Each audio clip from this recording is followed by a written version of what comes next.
Proverbs chapter 15, verse 15 said something very, very important, and I want you to pay attention to it, all right? Easy to read version said, life is always hard for the poor, but the right attitude can turn it into a party. Life is always hard for the poor, but the right attitude can always turn it into a party. So what he's trying to say is that, of course, life is hard for the poor. Yes. You have needs, the needs are not being met. You have a lot of things that is bothering you. You have a lot of things on your mind. You need to settle bills and all of that. It's hard. We know that. Solomon is saying it here. I know. Life is always hard for the poor. He now went ahead and he said, but the right attitude can turn it into a party. That is, someone can be poor and life can be hard for the person, but if the person has a right attitude, it can turn it into a party. If the person has a right attitude, the person can still forge a way ahead. Right, so what was the right attitude? Let's check another translation and then we get a glimpse of what King Solomon meant by the word right attitude. Verse 15, let me read it for you in Good News Translation. He said, the life of a poor is a constant struggle, but happy people always enjoy life. All right, so what he was just saying here is that you are poor is not an excuse for you to be sad. Yeah, poverty is not an excuse for sadness. That is, happiness most of the time is often a matter of choice. I've said this before. Now I'll keep saying it. It's a matter of choice. You can choose to be happy. It's not everybody out there that is rich that is happy. Some persons are rich and they're not happy. So if money is what makes people happy, then it means everybody that has money, all those who are rich, those who are wealthy, then they should be happy. Yes, that's not what it's not what makes people happy. All right, if you read that in Amplified Translation, listen to Amplified Translation. It said, all the days of the desponding and afflicted, that's talking about the poor, all their days are made evil. How? By anxious thoughts, anxiety. What will I eat tomorrow? How will I pay for my son's school fees? How will I do this? Anxiety. It means what even makes their days evil is anxiety. Anxiety. So when Jesus said, do not be anxious of what you will eat or what you will drink, because your Father in heaven is able. If he can clothe the lily of the valley, you see the birds of the air, they never sow, yet they never go hungry. How much more you that he made in his own image? So far you are a believer. So far you have identified yourself with God. Are you getting what I'm saying? So when Apostle Paul says the Lord shall supply all your needs, nothing is excluded. Nothing. Absolutely nothing. So he said all the days of desponding and afflicted are made evil by anxious thought and forebodings. But he who has a glad heart, has a continual feast, regardless of circumstances. That's the word. That is, regardless of the circumstances you find yourself, you still choose to be happy.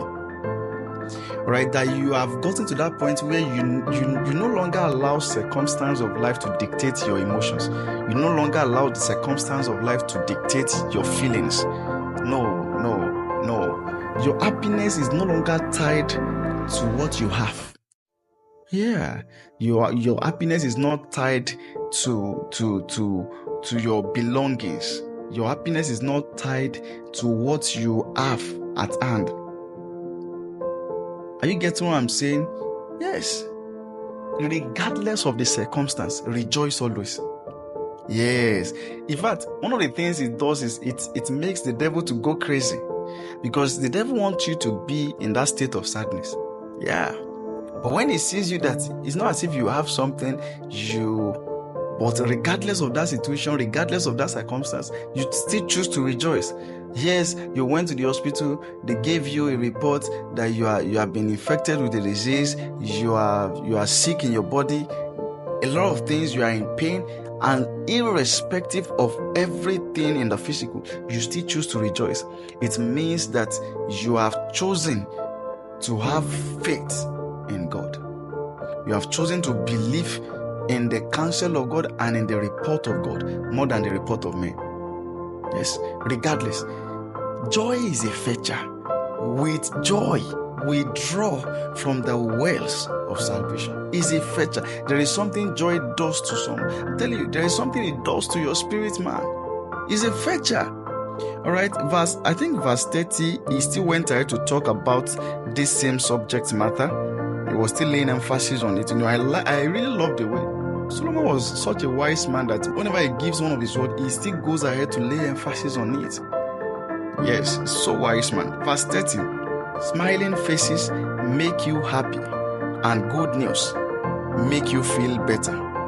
All right. If I read that for you in easy to read version, let me check easy to read version, verse 30. He said, a smile makes people happy.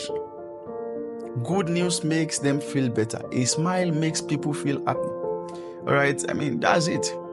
It's like a medicine. A smile is like a medicine. Smile. Learn to smile. I mean, I wonder, I see people sometimes, his face, just squeezing face, just squeeze. It's not going to change anything. Squeezing face will never change anything. I'm telling you. Rejoice. Smile. Yes, smile. You are meeting someone for the first time, and then your face is like a stone. Come on now. I mean, some persons have not even been able to get married because every now and then, anytime a man or a guy meets them, their face is always like a stone. So the person that is supposed to even marry you is afraid to approach you. Is afraid. Why? You are always squeezing your face. The person is afraid. He said, I don't know what she will say now. This one, that is like she's not in the mood. And that's how the person is. Every time you see the person always squeezing face as if she's fighting with someone, as if he's fighting with someone, it doesn't add anything to you. It doesn't get anything done. It will never. Stop squeezing your face. Learn to smile to people. Meeting people, learn to give a smile. It goes a long way. It communicates something, that there is joy here. I have joy. I am happy as I am. Anytime you are meeting people, as you are meeting them, you are giving them a handshake with a smile, a good smile. Not just squeezing your face all around, just squeezing your face. That you squeeze your face does not make you look serious. Some persons actually miss you. You are not getting it. Squeezing your face does not mean that you are serious. For me, if I see you squeezing your face, it does not affect. I will just look and tell you have not understand. It's not about squeezing your face. It's not about, no, smile. Give a good smile. Anytime you meet people, communicate with smile. Let it help. It helps their hearts to learn to smile at all time, regardless of the circumstance, regardless of the situation. Because with joy, we draw from the wells of salvation.